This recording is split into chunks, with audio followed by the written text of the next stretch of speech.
I have an answer for that one. I'm John Torreano, and in addition to being colleagues as artists and compatriots that way, we've been friends ever since we first met in 1975 when Donald stayed in my studio in Tribeca while I went away as a visiting artist in Nova Scotia College of Art and Design. And the reason we knew to get together was because we had common friends at the Art Institute of Chicago, which is where Donald had just recently graduated from school there. And I thought it would be interesting, since I'm the interviewee,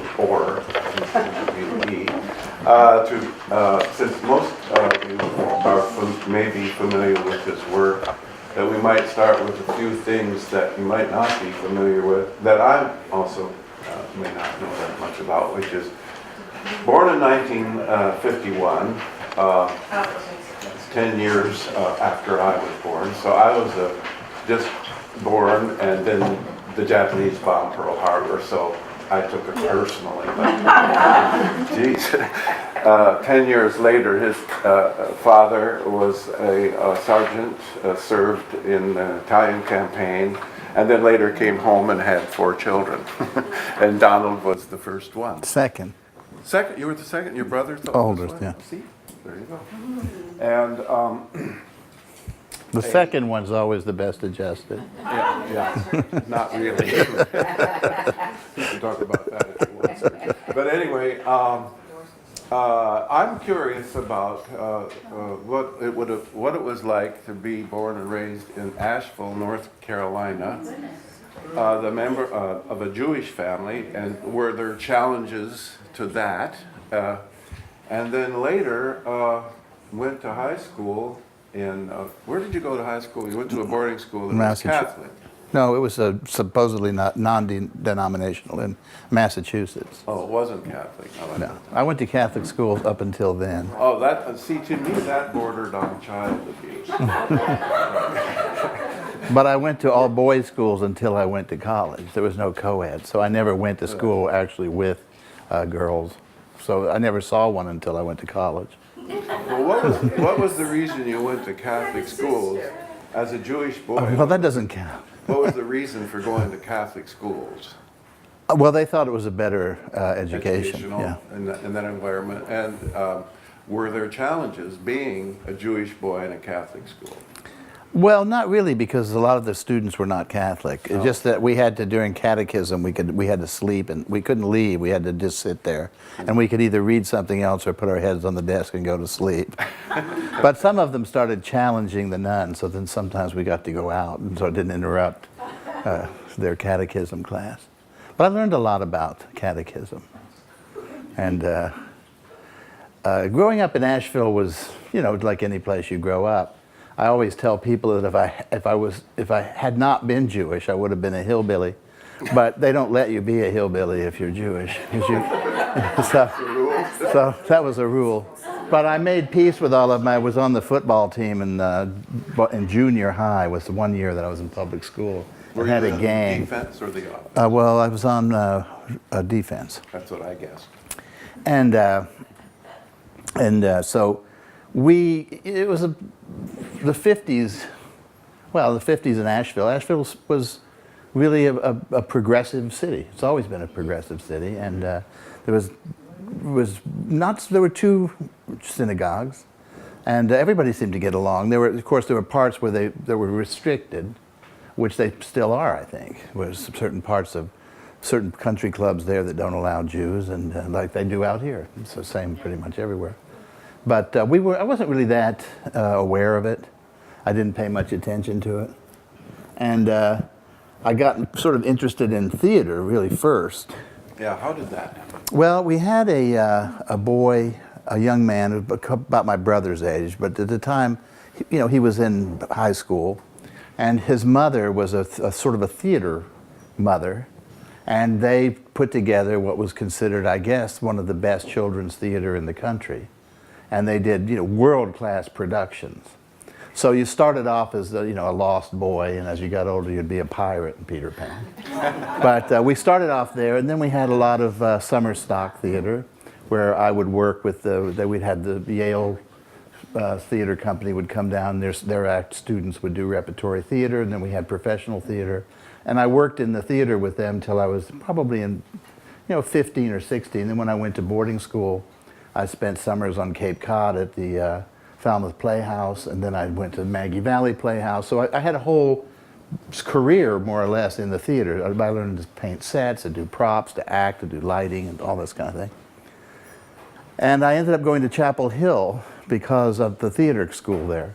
But I only lasted one day. What happened? See, that was the question I wanted to ask. What was the turning from theater toward painting? Well, I went to the first meeting of the theater department. I looked at the students and I looked at the program, and I had spent probably, I would say, 10 or 12 years from the time I was 8 or 9 in theater, either amateur or professional. And I thought, it was a little too beginner for me.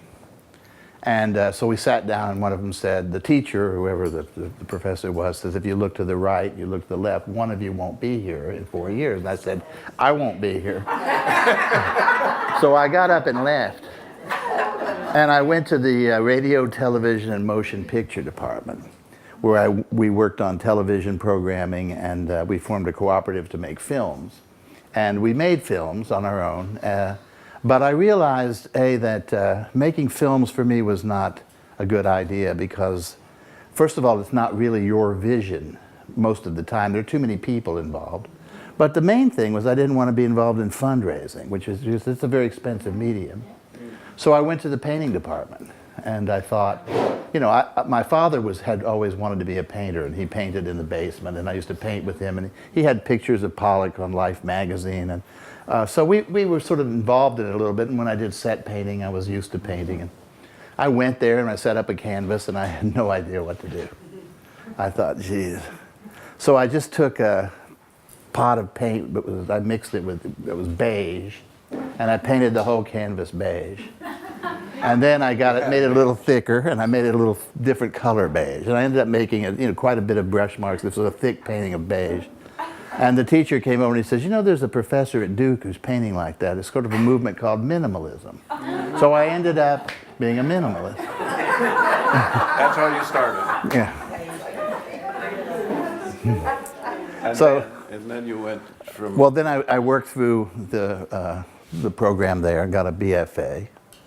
And I went to the Art Institute for an MFA. I'd only had 2 years in the painting department at Chapel Hill, and I thought I needed a little more experience, and I wanted to move to New York, but I thought Chicago would be a very good place to learn how to live in the city. And so I went to the Art Institute, and that was really a great place to be. Chicago was a great place to be, and at those days it was even, it was even better because the graduate program was very small, and most of the school was in the Art Institute itself.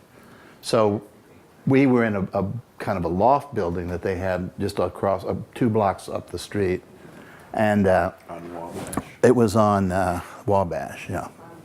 And we would walk through the museum. You had to go through the museum to go to the school, and so you've got to spend so much time in the Art Institute, which is just a terrific museum.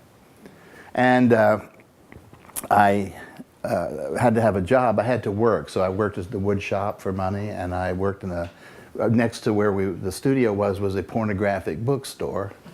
But in the basement, they sold posters, art posters.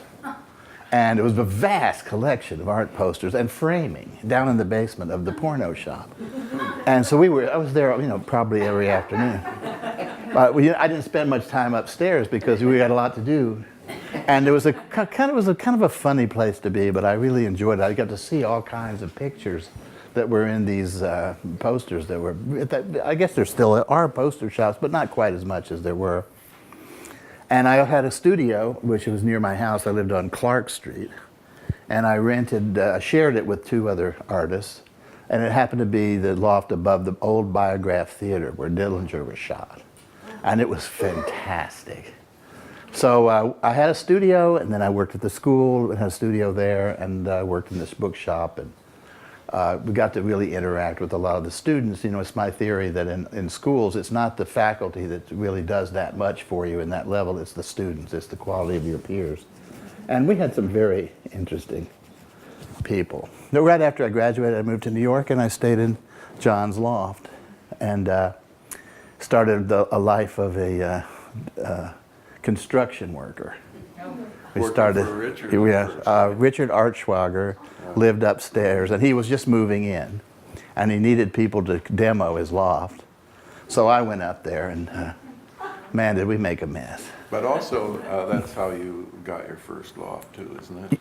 Same landlord. It was the same landlord, yes, but I got the loft through someone else, but it was just around the corner. Was that related to Joel? The first loft I got was through a painter named Robert Moskowitz. Oh, I was going to. Do you know his work? Any of these guys? Yeah. Well, Bob was a great friend of mine, and I loved his paintings. And he had a friend who was moving out, and he had this loft, and I looked at it and I said, I'll take it. But of course, I didn't have the money to pay him his key fee that much. I borrowed a little bit from my parents, but to pay him off, I began to demo his loft, the new loft. And we had a gang of really interesting people walking 5 flights upstairs carrying sheetrock. And in those days, those old buildings had these shaftways, which we just basically would push everything down. It would just go 5 floors crashing into, breaking the stairs and all that. And then we'd haul it into dumpsters. And but that went on until, and I found a box of little brass bullets, which must have been for kids' vests. It had little prongs that were brad. They would clamp up, but there was just a bunch of them. So for every $100 I worked off, I'd put another bullet on my sweater to keep count of how much I earned. And that's how I got to pay him off for the loft that I had, which was basically very bare. But that was where I started working. And I started using the materials of construction to make the paintings. And at that time, one of the movements that was going on were people who did work involving architecture. They were, Gordon Matta Clark was cutting holes in the floor at PS1, and Alan Surratt, who lived downstairs from me, he cut holes in the wall all the way down to 1 brick out, and as the light would come through, he would circle the movement of the light through the building for a year. And then there was Richard Serra, and there was a lot of people who were working with the buildings. And Richard Archwager I learned a lot from. He was using Formica. So I just started to say, well, I'll just take the floor up. I'll take linoleum and I'll just mount it on the wall, and I started cutting into it. That's where I started working with these materials. So one thing led to another. When I was at the Art Institute, I was pouring plastic. I would get drums of Roplex and pour them on the paint canvases, which I would put like a platform under them, and then throw things into it and draw, and I called them debris paintings. So it's all these things would be washing up, and then they would get solid in there. But when I moved to New York, I didn't have an elevator, so I didn't want to lug this barrel of stuff up the stairs, so I had to find something else. And linoleum seemed to fit the bill. So that's kind of how I got into that. Yeah, you mentioned, I did some homework on my friend, actually. You mentioned in an interview the idea of the idea of painting as a kind of stage that's on the wall. Right. And that was that it was important for you to reveal the apparatus that supports the front surface. Yeah, platform. Right, like a platform for an idea, and the physical sculptural aspect of the painting and the paradox between that and what's actually on the front was that tension was a lot about what was attracting you at the time. Yes. It seemed like there was something here I wanted to read to get started on this a little bit too that goes along with this idea. By the way, there's lots of overlapping things about these ideas that I share, you know, about the physical in conflict with the visual, or in contrast to the visual, the paradox, the idea of paradoxes. And So it was fun to kind of reconnect to a lot of these ideas. In this one paragraph, I wanted to say, I wrote, let's start with this. So Donald is responding to the woman that was interviewing him at the time, and she said, your work has a lot of paradoxes. Is that plural for paradox? Paradoxes? Paradoxi. She said that, I did. Beauty and roughness, realism and abstraction, among other things. What do these contrasts mean to you? And you say, I think that the basis of art is paradox. You need these paradoxes to fight each other. One of the things painting does that nothing else does is that it absorbs and embraces the spirit of the maker and gives it back to the viewer. It doesn't lose it. No other medium has this. I mean, a craft doesn't have it.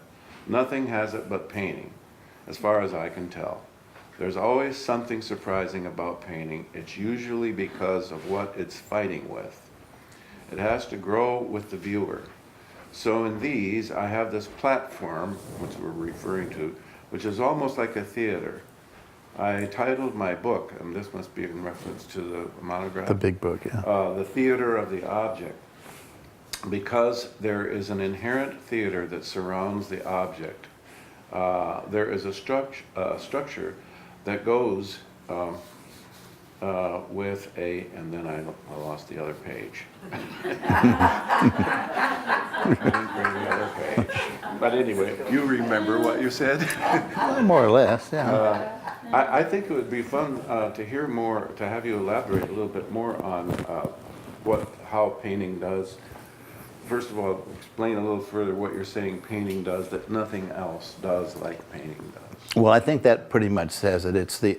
If you look at the fascination that we have still with the cave paintings, they're magic, really. They hold something of the imagination, even though you don't know the people who did it. It shows you something that beyond just the images. And every painting, every great painting has this quality. It takes the spirit of the maker and it holds it and it doesn't let it go. And it imparts it to whoever's looking at it at whatever level they are at their ability to look at art. So if you don't know anything, it should impart something to you. The average time a person in a museum would look at a work of art is probably a few minutes, 5 or 6, not even that, 30, 40 seconds. So there has to be something in the work to make you go back to it and want to go back to it or other things like it. And the problem, Paul Valery said the problem with museums was that they were like orphanages, where the children are taken from their natural environment and put in one building, and everyone's screaming for attention. Exactly. And that's what makes it so tiring to go into a museum and look at all this paintings, because everyone has their point of view. And but that's the only thing that has that. Any work of art really has that. Any real work of art. If an artist puts a rock on the floor, you'll know it's art. But anybody puts a rock on the floor, it's just a rock on the floor. And then how does that happen? That's one of the magical things about it. The intent is somehow imparted to the person who encounters it. The reason I was talking about the platforms and the stage thing is that I built these things out, and I worked on them on the floor and on the wall back and forth. But mainly it's layers. And you can see through the back so that you can see how they're installed and then how they're put together as panels.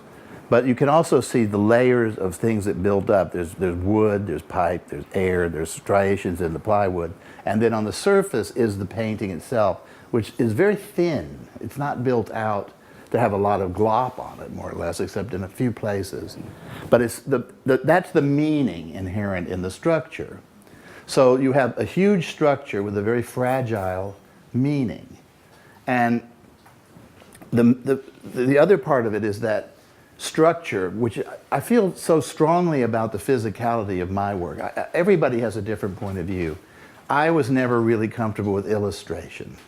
So I In fact, I tried illustration once, and I worked for hours on this drawing, and I picked up the pen, and the ink splattered on it, and I thought, I think I have just been saved. Because there has to be room for the thing to drop on there and ruin it. So I always found that structures come and go. You know, factories come and go, people come and go, empires come and go. Their structures are so. I don't know if you remember. I mean, all of you remember when banks were like these neoclassical structures with marble. And now, you know, some of them are clothing stores sometimes, but usually a lot of them are gone. And you just see the passage of time through structures, but with paintings, the imagery and the meaning will hold even in your mind. You remember, all of you must remember some paintings that you'll never forget that have affected you in some way. Everybody has. Maybe it's, you know, maybe it's a Rousseau, or maybe it's you know, Pollock, or maybe it's a Frida Kahlo, or maybe it's a Mondrian. I don't know, but everybody has their point of view. And the thing about the study of art, if you really study it and really love it and look at it, you'll realize that all of these people have something in common. And that's the art, which is a totally mysterious thing. And it happens, every now and then you'll see it in a play, you'll see it in a book, but they're not the same as paintings, because a book you read and you put away. And the painting, for better or worse, it clutters up the world. You know, you have a lot of them. So they don't. You can see them. You can't. If a book, you have to find it. I can hardly ever find a book I'm looking for. But the thoughts go together. If you read a book, or you read a book about art, you take that with you when you look at your experiences outside, and that's what makes a person a big person or a little person. One of the things I connected to with this contrast between revealing the incredible physicality and sculptural aspect of the painting, at the same time the image is this connection to abstraction, in the sense that when you have this space of physicalness and then the an image, the viewer creates the synaptic thing of experiencing the difference between the two. What's the name of the guy that did Kukla, Fran, and Ollie? Remember him? Yeah, Bert Tillstrom. He was the I think on the board of trustees of a place in Michigan, and similar kind of environment as this. What was the name of that? It starts with an S. Anyway, I was there, and he came there for 2 weeks. There were 2-week sessions, and he would come and he would meet everybody. And then at the end of the session, he would, for the entertainment of everyone, he would do one of his. Fran wasn't there, so he would do Kukla and Ollie. And he would, and of course, this the first time I remember it as a child. It's black and white TV, right?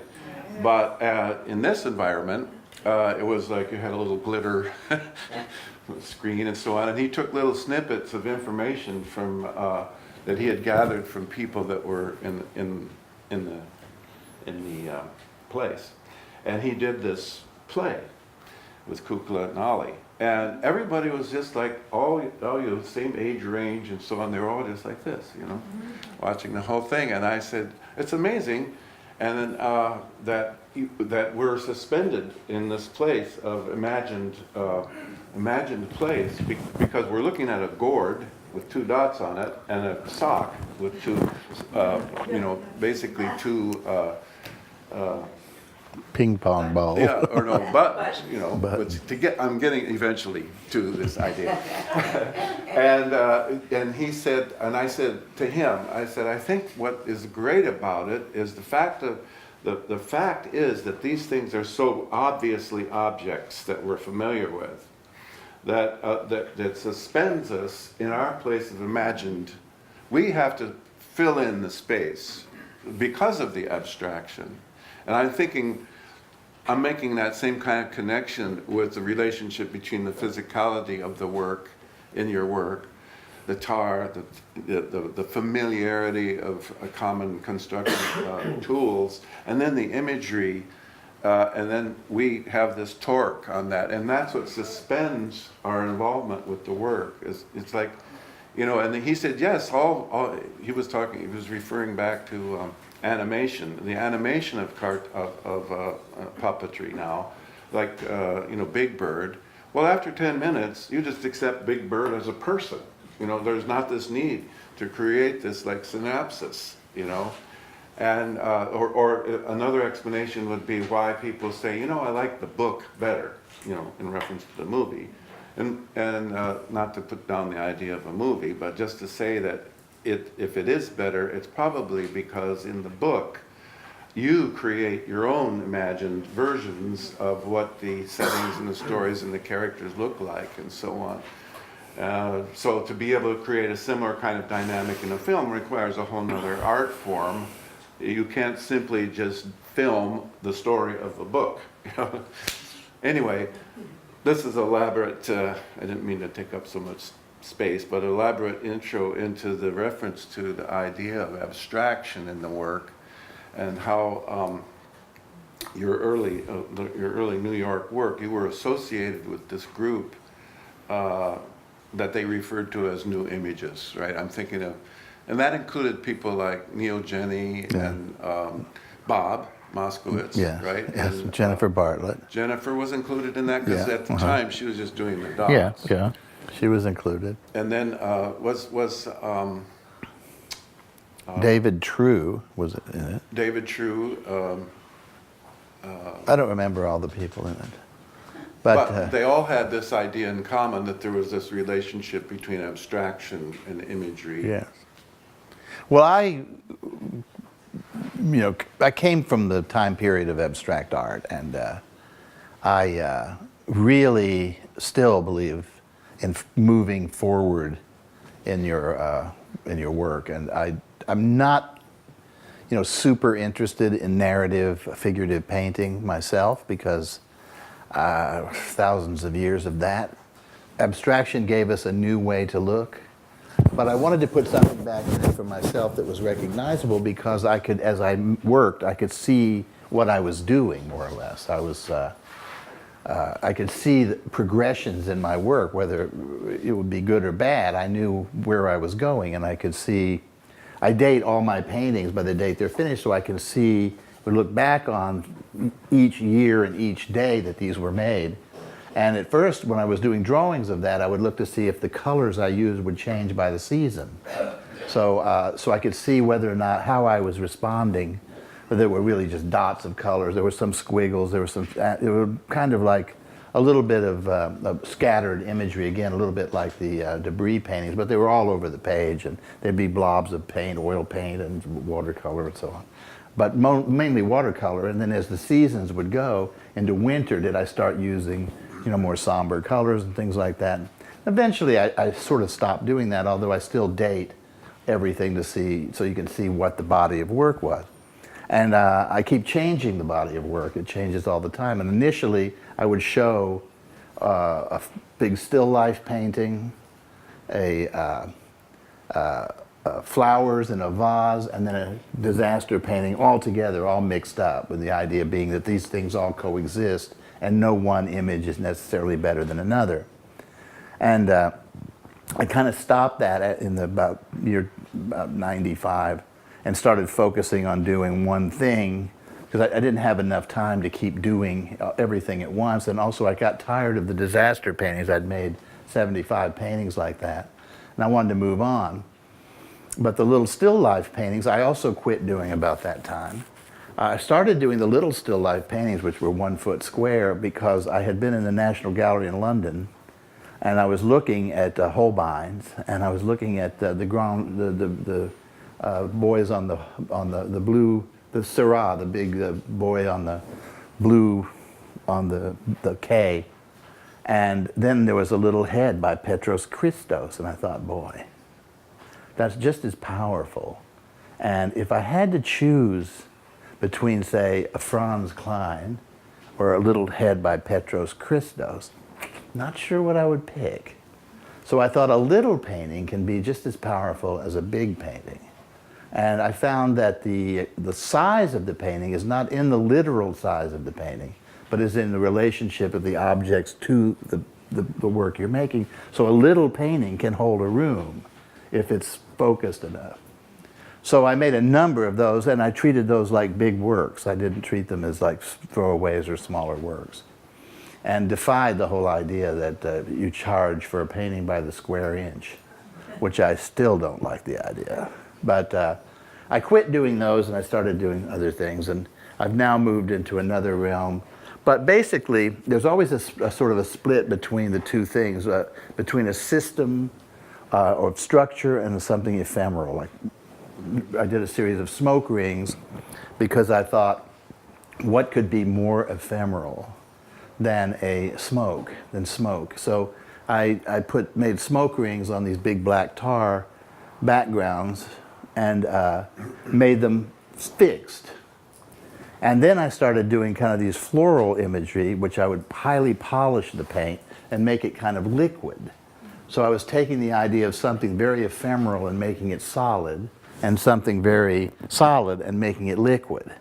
So those were the two things I was working on for quite a while there, and now I've moved into something else. But I often said to myself, if I had to do these abstract paintings like that you see that are stripes or something that people do over and over again, I said to myself, if I had to do that the rest of my life, I'd probably kill myself.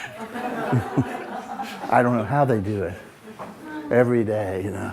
So for you, the use of imagery is a tool for the abstraction. Yes, because I believe in abstraction. I believe it's important, although this doesn't work in film. I was taught by Stan Brakhage, and I thought I'd never seen such horrendous waste of time in my life. But people like it.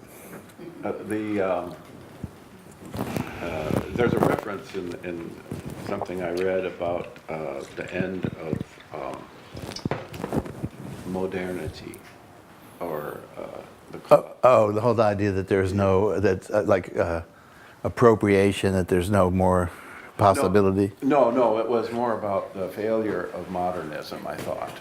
You know, and you know, we talked, you've talked about it, I've talked about it, how, you know, they're in the literature, in the sentiment in the art world, there have been periodic deaths of painting.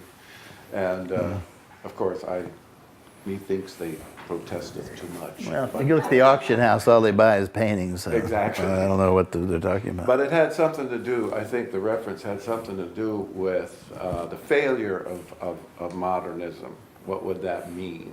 You know, like the collapse of all of the utopian ideals that were attached to it.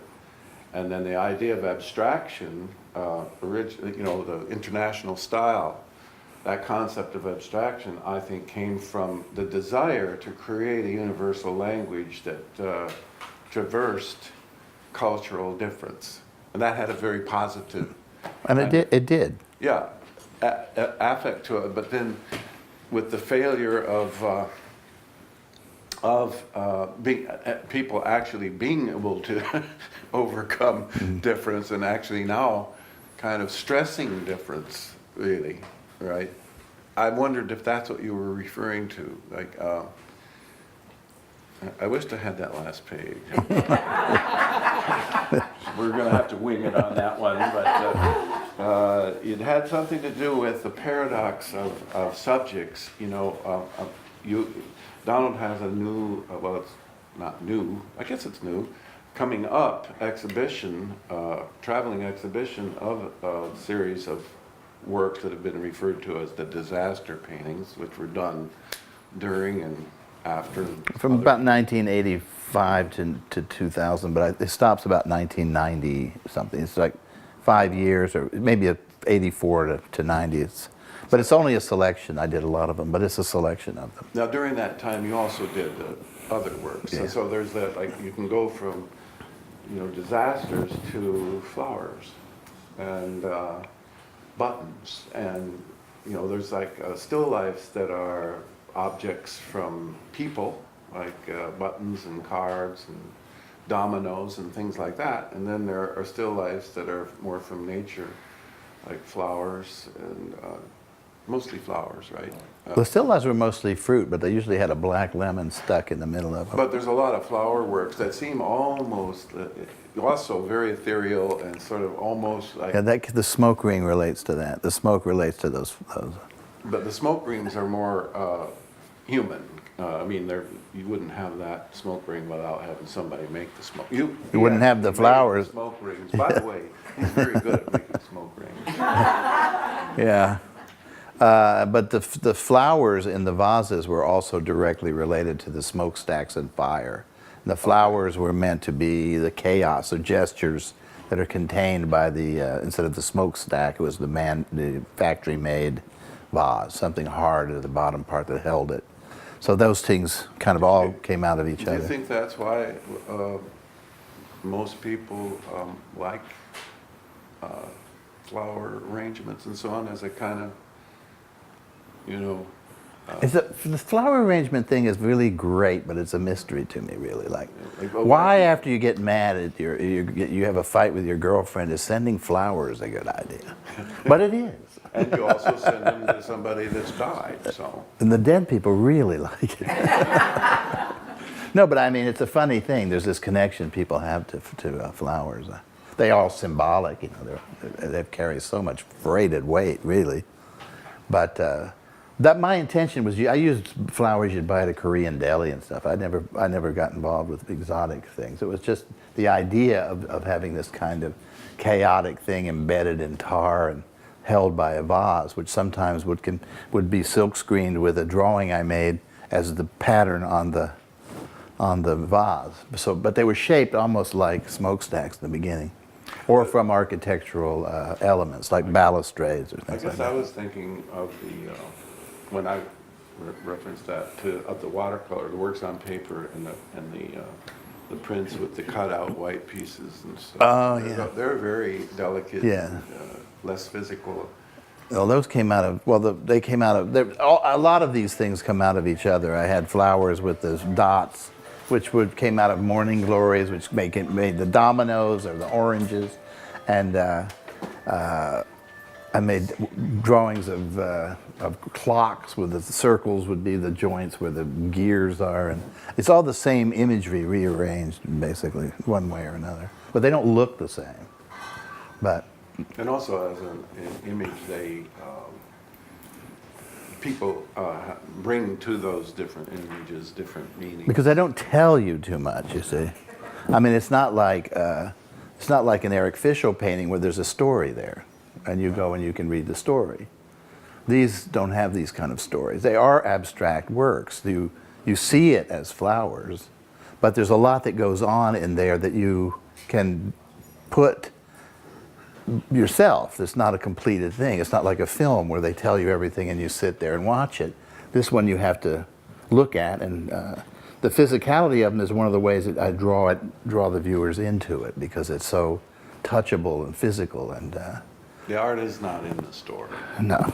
And then I did these black lemon prints that the Museum of Modern Art showed, and I thought of those things as literally a sock in the eye. Because when you saw them, it was like, pow, and it burned into your eye. I didn't intentionally know that was going to happen when I was doing them, but it did that. And it really was like a punch in the eye. With the flower? With the lemon. The lemon. The lemon sitting there, big thing, is black. And they did that. And I wasn't able to do that with any other image like that. That'd be that punchy. But I've tried, Lord knows I've tried. But so the disaster pictures, I kind of wanted everybody, if you confront them, they're not all the same, so you have to confront each one, and they're very hard to see what's going on in some of them, and it's the idea really I thought was being there. And I made those a little bit with Pollock in mind, because they were done on the floor, and they were then lifted up. And you were in the middle of these. I was in the middle of these paintings, and you'd look up, and here's a bombardment in, it was the first Iraq War. I had one of a strike on the Iraqi force called Basra, or the flames in Sandoz Chemical that dumped all the toxic chemicals into the Rhine, which then flooded down to the Danube. and Sandoz is where they invented LSD. So there's all these things in there that people can plug into if they want to. But you know, that's the thing. The more you know, the more rewarding the picture could be. But you don't have to know anything. I mean, to look at the Sleeping Gypsy, you don't know anything. You know, there's charming painting. And another thing I realized that we have in common is the connection to painting and art. That the content of what you're involved with is simultaneously the content shared with art. So you reference different art I do. within the paintings themselves. yeah. And that doesn't seem to be as important to younger artists, it seems to me. Well, it's a different thing now. It's when I first started and I had my first big shows in New York, I was literally paralyzed with fear because I thought, you know, now I'm going to be looked at and I'm going to be compared to Giotto and to Velázquez. And I thought, Jesus Christ. And so I really, you know, I had to be aware of what I was doing. But now they use the name of Duchamp or Warhol, and they don't care what they do. They don't know anything about that other stuff. Some do, some don't. But basically, they don't reference that. And I unfortunately came up where you did have to reference that. I was taught that, and that's what I looked at. And I still believe that you have to make your place in there with those guys. And so that's where my point of view is, that I'm still part of a continuum of art, and that's where I want to be. And I can take things from Duchamp if I want to, but his work isn't really... Duchamp is not what they're doing now, even though they claim it is. He was a totally different kind of artist, and a totally different time. And I've had enormous respect for his work. And in fact, I did a whole talk once about all these connections. I think I did it at NYU when you were there. I was a visiting artist there. And I talked about how the large glass of Duchamp's, which is cracked, was originally just a glass with these images sandwiched in it. And when it broke, he liked it. It was finished. He liked that better because essentially he was a cubist. And he saw that. And that made him more comfortable with it, because if it hadn't broken, it would have been much more radical. But that wasn't the nature of how he came about either. So things are different. And when you were saying that Elaine de Kooning talked about the good old days, the Cedar Hill, well, every artist has this. Everybody has. And you know, you can talk about the good old days in New York, Soho, when everybody was drinking, and we were down at this one bar with, you know, drugs, and everybody was pouring down there, and we all knew each other, and you know, but one of the things, so what? one of the things that I connect to in that paragraph that we read about painting is that you know, we have more painting accessible to us than any other art form. It goes back 400,000 years, right back to the caves. And so in the caves, the thing I connect to in the caves is the fact that you are physically empathetic with the marks of another human being. And you can feel the fact that a human being actually did that. And we have that many centuries of works that we can connect to, that for the artist anyway, are all contemporary art. For the artist, there's no such thing as non-contemporary art, because you can be influenced by the cave painting or the Egyptian painting on the pot, or you know, an Impressionist or a Pollock or whoever now. So it's contemporary to us today because we can see it today, and that's the thing about painting. Yeah. And so when you dip into your you know, paint bucket or your palette, you're dipping into 400,000 years worth of ideas at the same time. Yeah. Which is why I think, to a certain extent, one of the functions, and you refer to this, and I find this interesting connection to theater, getting back to theater. One of the functions of art is that it destroys time. True. If you're involved with art, you're not involved in time. And let's face it, time is a pain in the ass. Have you ever listened to a metronome? It will drive you crazy. Right? Yeah. You don't have, we don't call them old paintings. No. We call them old movies, old photographs, but we don't call them old paintings. We don't really call them old books either. But because they destroy time and they're always present. And I think that's, I mean, if you look at, I mean, I think there's a big article on Chuck Close that was in the paper. And if you look at him, there's that photograph of him with his children in front of these old master paintings. And he painted his wall that color pink. He bought these paintings, you know, that's his house. It looks like he's at the Met, you know, and it's so funny that he would do that. You know, make it look like he's at the Met with these Dutch portraits all in gold frames. And God, it was realizing that was his house was really funny. The thing I liked about that article, the thing he said, and I find this really interesting for a guy that's so physically challenged, was how important the act of making the painting was to him. And we talked about this, but he mentioned his friend Jeff Koons. He couldn't understand why he wouldn't want to do the most fun part, right? Here he is, he can barely move an arm, and that's him making those paintings. Yeah, he said, why would he want to be a CEO of an art-making enterprise? Yeah, And he's missing all the fun. He's missing out on doing it himself. Yeah, well, that's another story, but it's a fun, it's a very interesting thing to do. He said that's what keeps him alive. And there's also a very famous picture of Renoir in his wheelchair in the south of France with his brushes taped to his hands because he had such severe arthritis he couldn't cope, but he was painting that way. And you know, this is what you do. Yeah. You know, if we had Matisse, he couldn't paint anymore. He started cutting paper, and those are pretty good. Yeah, I have this theory that if that the purpose of art assistance is to help you do the stuff you can't do anymore because you're off to a new idea. If you had to do all your art yourself, you could only do the art you could do. But you usually can't sell the art of the art. You sell the art that people think of as your art. And so therefore, you need to have somebody help you continue to Well, you can do more if you have somebody to help you is the main thing, because you can work on a lot of ideas and be involved in all of them in different places, because some things, especially with my work, you have drying times over here of one thing, you can't work on that till it dries. You got this one over here that has to be started, and this one over here has to be polished. So if you're doing it all yourself, you're just sitting around waiting for something to dry. It's like printmaking. Printmaking can be...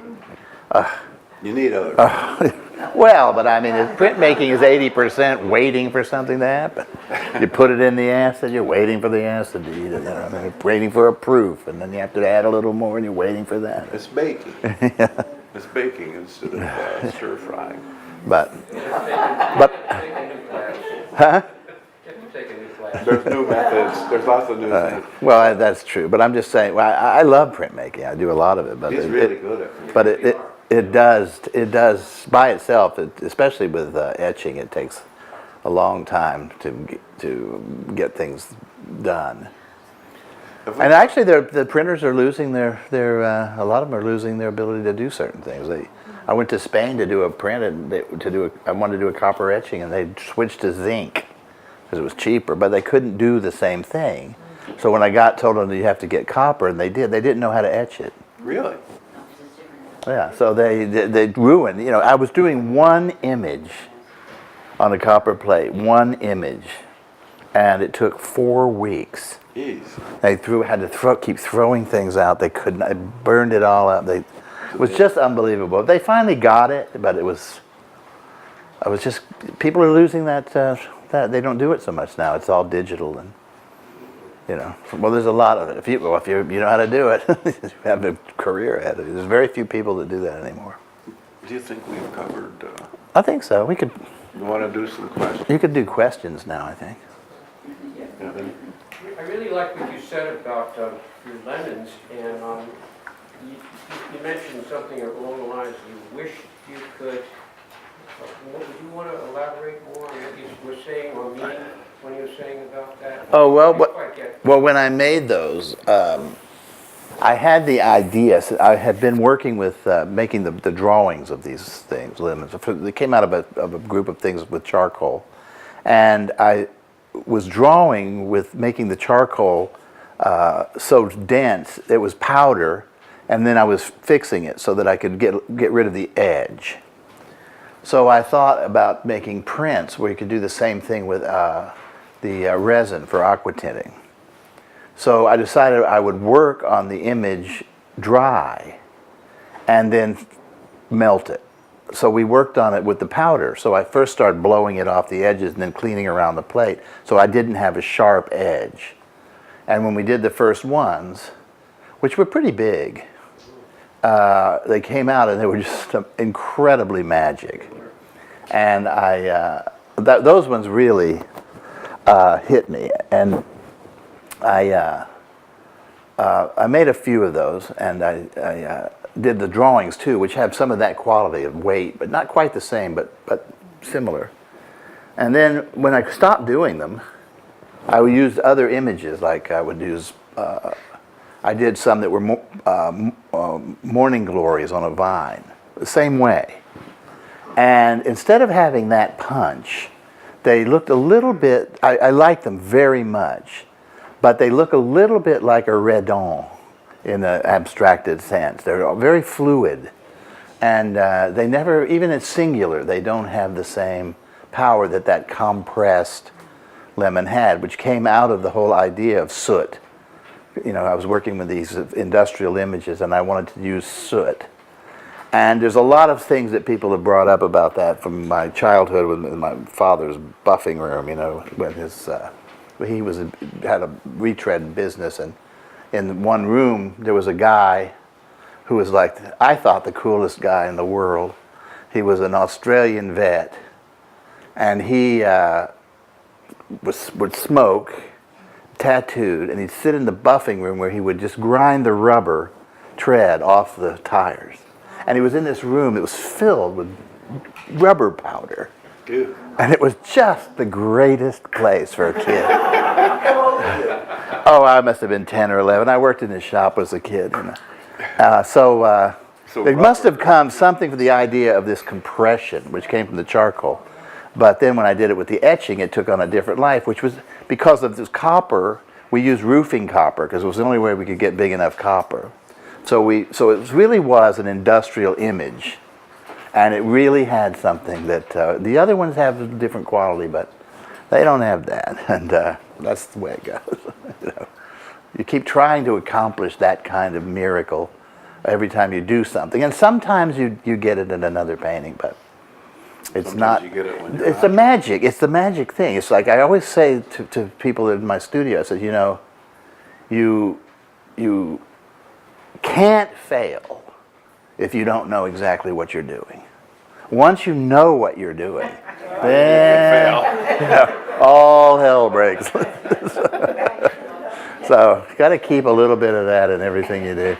I think that's the difference between art and craft. Craft is knowing what you're doing, and art is not knowing what you're doing. And when you've learned to craft, before you learned it, that was your art.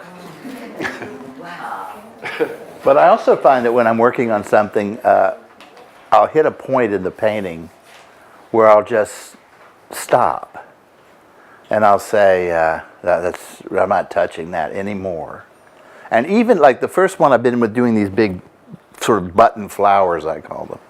And I drew the flower around it, and we were going to paint it in, and they put wood putty in where the nail holes were, and I had the buttons, the dots on for the buttonholes, which were plastic, and they were sealed up. And I just said, that's it.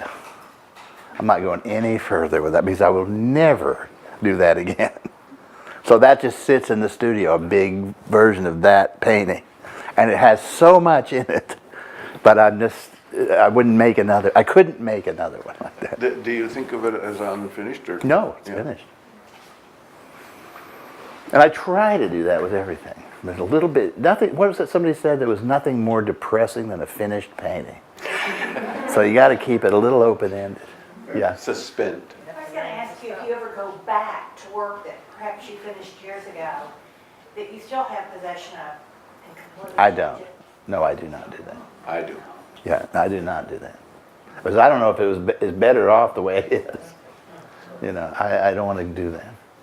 In fact, when people ask me to restore works of mine, I always say, look, you know, Get a restorer. yeah, you should get a restorer, because if I get into this, it's going to be repainted. It won't be the same thing. I'm not able to fix it, like not change the painting. So, I mean, it's like somebody having a Mondrian that's cracked and asking somebody to get rid of the cracks. Well, if you ask the right guy, he'll paint them out, you know, and then you'll look like Mondrian then, but it won't be the same painting. Yeah. How has living out here affected your choice of imagery? I don't think it has. I mean, some of the earliest work, he has one where I put two tiles together for the sea and the sky. And that was the whole thing out here, so I never It's did great, it. and he That's signed- like he 30, signed- 40 years ago. He signed it on both sides, so if I want a seascape, I put it like that. If I want a landscape, I put it like that. Yeah, and those, they were meant to go all the way It's around. very cool. Actually, all the ones I do, to this day, I kind of keep thinking you could turn them upside down. And I did a series of dead bird drawings, which are really quite nice. They're compressed. yeah. And I was looking at them and I thought, you know, that'd probably be better if it was upside down. So I turned it over and it was really dead. So I had to erase the signature on some of them and turn it back down, make it upside down. Too dead. What advice would you give to an artist who's just starting out? Well, I say a couple of things. First of all, I say that you will always find when you're starting out that your drawing or your work is very different, and people are afraid of that, and so they work really hard through their schooling and everything to make that look sort of like, more like what they think art is. And I keep saying, I said, don't do that. One. The other thing is you have to look at your work as if you lived in a cabin in the woods and no one was going to see it. And you should make something that you want for yourself. And you don't care if anybody else looks at it. You can't go wrong. You can't go wrong. Of course, you can go crazy. You can't go wrong. For the drugs and the alcohol. You know, like Forrest Best, you know, he was up there cutting his wiener off. You know, and then making art out of this idea of transgendering himself. Forrest Best. He's a terrific artist, but crazy as a loon. He had a whole theory about that. Yeah, At the parish, when you had the Auschwitz yeah. image, is that one of the Yes, Yeah. yes. And you had never been there to No. visit that railroad station, so where No. do you get your images from? Well, those images came from newspapers. And that's a picture of Auschwitz now, not then. And it was brought up because at the time there was a group of Carmelite nuns inhabiting the buildings, and they wouldn't leave because they wanted the land. And finally they got them out of there. They just occupy places Yeah. and say, I want it. And I thought, geez, you know.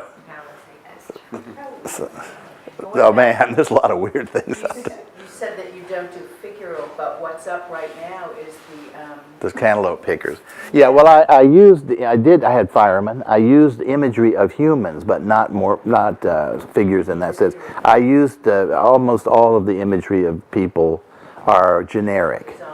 In other words, it's a person in a uniform, identifying him as that, and that it's interchangeable people, but the system is not interchangeable. So a lot of those are about chaos and the systems to be between you and chaos. So I had Fireman. The cantaloupe pickers came out of a series I'd done of steers, and I just put the factory workers, if their hats were made to look kind of like the steers turned upside down. And there's another thing of industrial labor, and the steers were industrial food production. So they weren't really like, I did these huge steers and people thought, oh, Picasso. And I said, well, these are castrated. These are food animals. This isn't Toro. This is steer. Yeah, that's what a steer is. So, and then the lemons and things that I did in the still lives were from the supermarket, sun-kissed, stamped, and all uniform. So I used that, basically that kind of imagery in everything I did. I actually have a question about this piece right here, Early Morning. Is this another part of the Fireman Yes. series that you just discussed? Yes. Because I've been staring at this as I've been listening to you, trying to figure it out. Yeah. I'm like, is this someone fighting to get out of somewhere? Is this someone at work trying to save someone? It's a fireman dealing with the Okay. fire.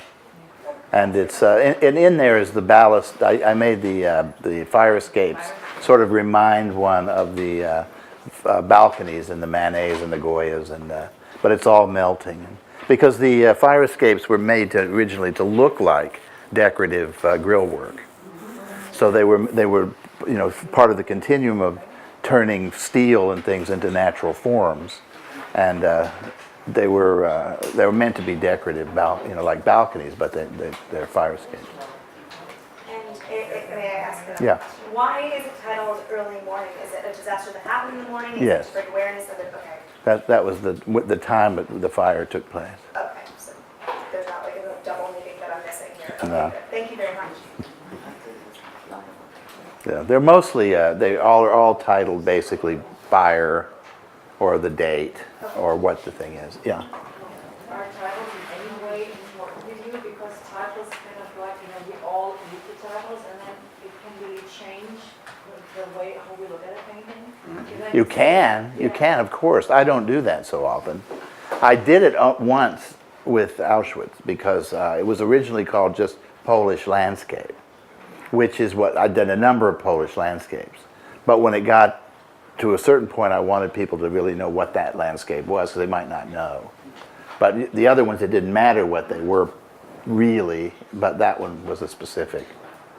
And I have one called Poison Nocturne, which was a spill at the Goethals Bridge, of a huge chemical spill which evacuated a lot of that part of Jersey. And it was this bridge, very decorative bridge, and I stuck 2 sailboats or boats in the bottom from a Whistler Nocturne. And so I called it Poison Nocturne. So they have certain references, but mostly not. Yeah.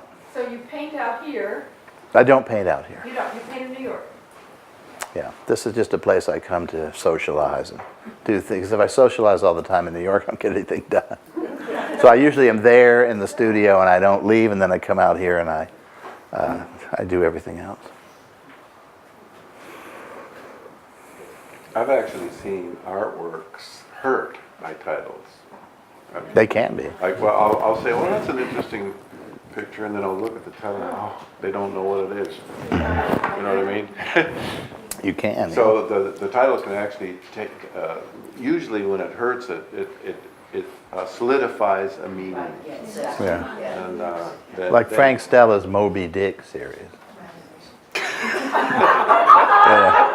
10,000 paintings called Moby Dick.